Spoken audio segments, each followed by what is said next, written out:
नमस्कार विद्यार्थी मित्रों।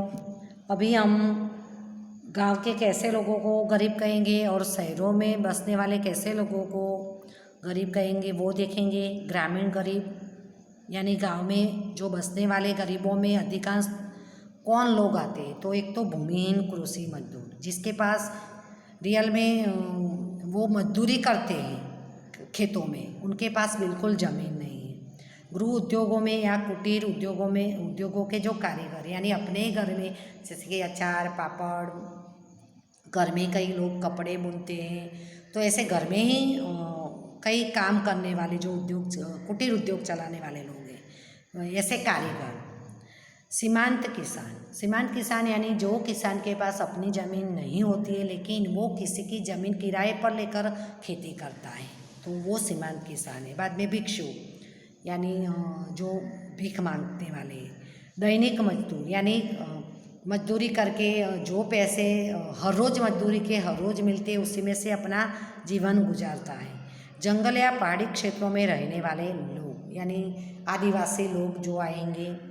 जनजातियाँ, बाद में जनजातियाँ यानी गांव में जो हल्की जाति के लोग हैं वो, और काम चलाऊ कारीगर यानी जैसे कि ये मोची है, कुम्हार है वगैरह, तो वो गरीबी के रेखा के नीचे जीवन जी रहे हैं ये सारे लोग गाँव में। अभी हम देखेंगे शहरों में कैसे लोग गरीब कहलाएंगे। तो शहरी क्षेत्रों में बसने वालों में जो काम चलाऊ मजदूर हैं यानी वो भी हर रोज़ मजदूरी करते और हर रोज़ का खाना खाते। जैसे कि ये बिल्डिंग बनाने में जो बहुत सारे लोग काम करते हैं, वैसे होटल में जैसे कि ये लोग ऑफिस बॉय हम जो रखते हैं वगैरह, ऐसे में आ जाता है। बाद में बेरोजगार दैनिक मजदूर यानी एक दिन मजदूरी मिलती है एक दिन नहीं मिलती है, तो ऐसे मजदूर हैं। घरों के नौकर, घर में काम करने वाले जो नौकर होते हैं। बाद में रिक्शा चलाने वाले, चाय नाश्ते के जो ठेले लेकर घूमते हैं वो लोग, ठेले गल्ले या होटल ढाबा पर जो काम करने वाले लोग होते हैं वो, ऑटो गैरेज में काम करने वाले जो श्रमिक होते हैं, यहाँ पर भी भिक्षुक भीख मांगने वाले होते हैं वो, जो अपने न्यूनतम जीवन की आवश्यकताएं भी संतुष्ट नहीं कर सकते यानी रोटी यहाँ कपड़ा मकान और भोजन भी जो उच्च कोटि का हम बोले वो प्राप्त नहीं कर सकते हैं और गरीबी में ही सड़ रहे हैं। तो ऐसे लोग शहरों में देखने को मिलते हैं। अभी हम देखेंगे कि गरीबी का कारण कौन सा है। हमने देखा कि गरीबी, ये लोग गरीबी में है कि इतनी गरीबी 2008 में थी या 11-12 में, तो क्यों इतनी गरीबी की मात्रा हमारे देश में है, उसके पीछे कौन से कारण हैं। तो गरीबी उद्भव के कारण हम देखेंगे अभी।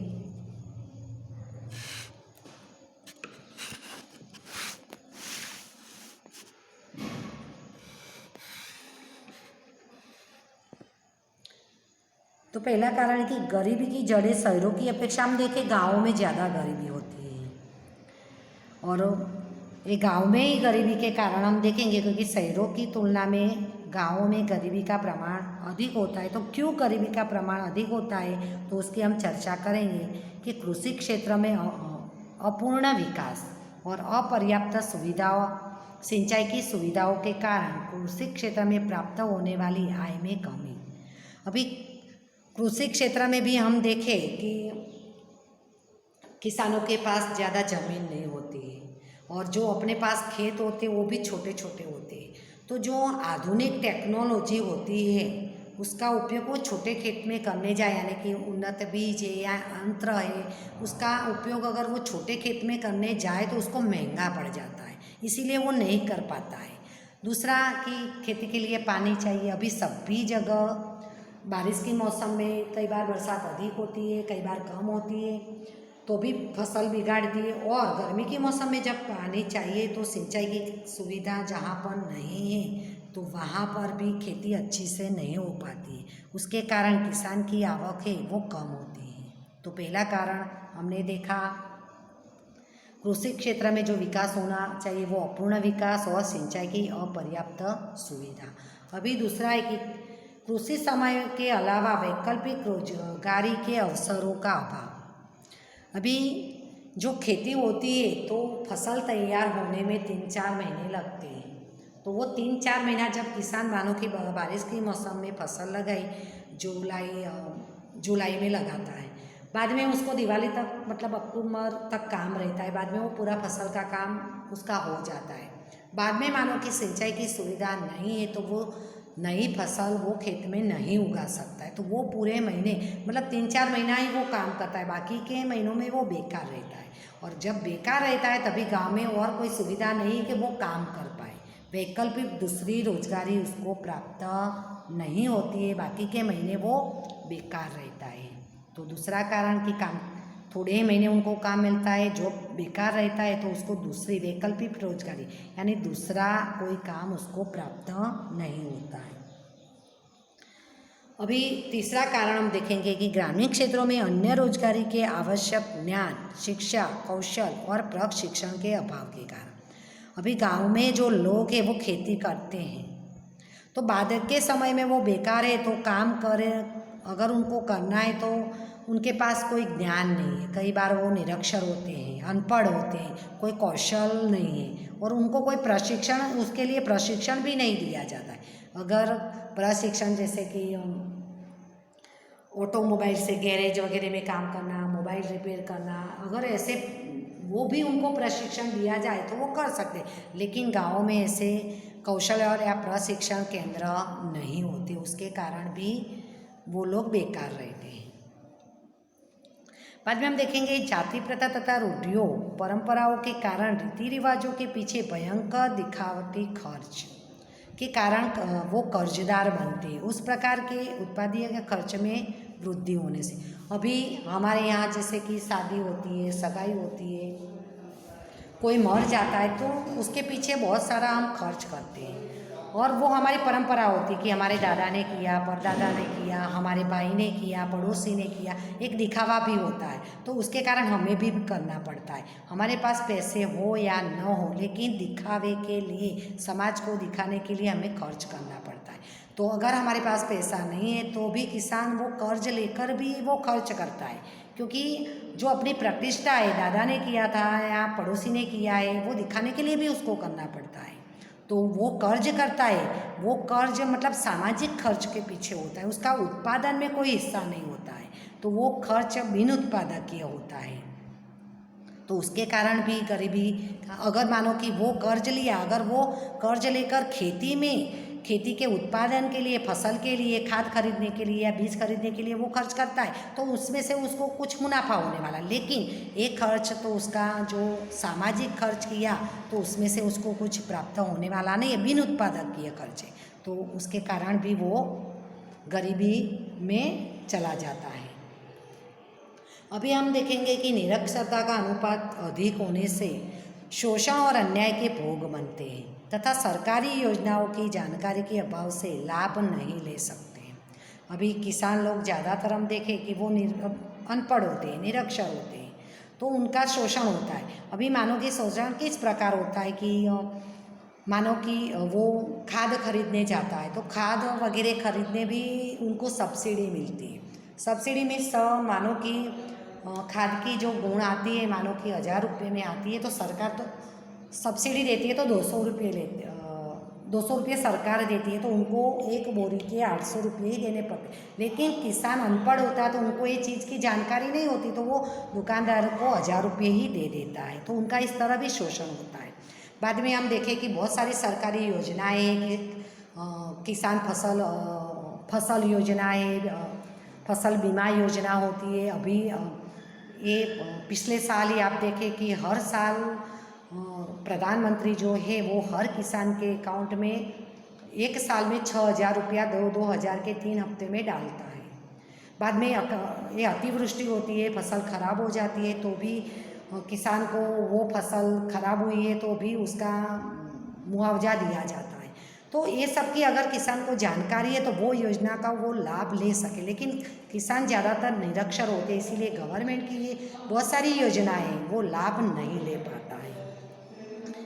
अभी आर्थिक नीतियों के निर्माण में अंत में मनुष्य की आवश्यकताओं और उसके आर्थिक हितों की उपेक्षा होने से, अभी आर्थिक नीति यानी जो सरकार नीतियों का निर्माण करते हैं। तो उसमें मनुष्य की जो ज़रूरियातें होती है और उसके आर्थिक हित होती है उसकी तरफ ध्यान नहीं दिया जाता है।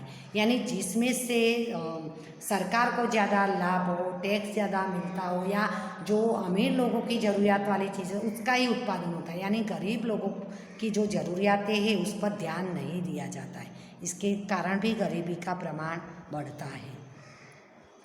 आगे का कारण है नकदी फसलों को प्रोत्साहन मिला और खाद्य पदार्थों का उत्पादन घटा। हमने आगे भी 10वें चैप्टर में पढ़ा है कि नकदी फसल यानी जिसको बेचकर किसान को ज़्यादा मुनाफा प्राप्त होता है, जैसे कि तंबाकू है, कपास है, तो किसान उसका ही वो फसल ही बोता है क्योंकि उनमें से उसको मुनाफा ज़्यादा होता है। तबकि जो धान्य फसल है जैसे कि गेहूँ, बाजरा, ज्वार, मक्का, उसमें उसको मुनाफा नहीं होता है तो वो नहीं बोता है। तो धान्य फसल का उत्पादन कम होने से लोगों को जो खाने के लिए आहार चाहिए वो अनाज, दलहन आदि की कमी उत्पन्न होती है और उसके कारण उसका मूल्य, कीमत बढ़ती है। आजकल भी आप देखो कि दलहन, अनाज दिन प्रतिदिन महंगे होते हैं। उसका मुख्य कारण है एक तो जनसंख्या बढ़ती है और दूसरा कारण किसान लोग नकदी फसलों को ज़्यादा उत्पादन करते, धान्य फसल का नहीं करते हैं। तो उसके कारण 2 समय का पर्याप्त भोजन महंगा हो जाता है। अभी जिसकी आवक कम है वो खरीद नहीं पाता है तो वो गरीबी रेखा के नीचे आ जाता है। तो ये कारण हमने देखा नकदी फसलों को प्रोत्साहन और जो धान्य फसल है उसका कम उत्पादन। अभी आगे देखेंगे कि आर्थिक सुधारों को लागू होने से ग्रामीण अर्थव्यवस्था टूट गई। आर्थिक सुधार यानी उदारीकरण है, निजीकरण है, तो उसके कारण गांव की जो अर्थव्यवस्था यानी पहले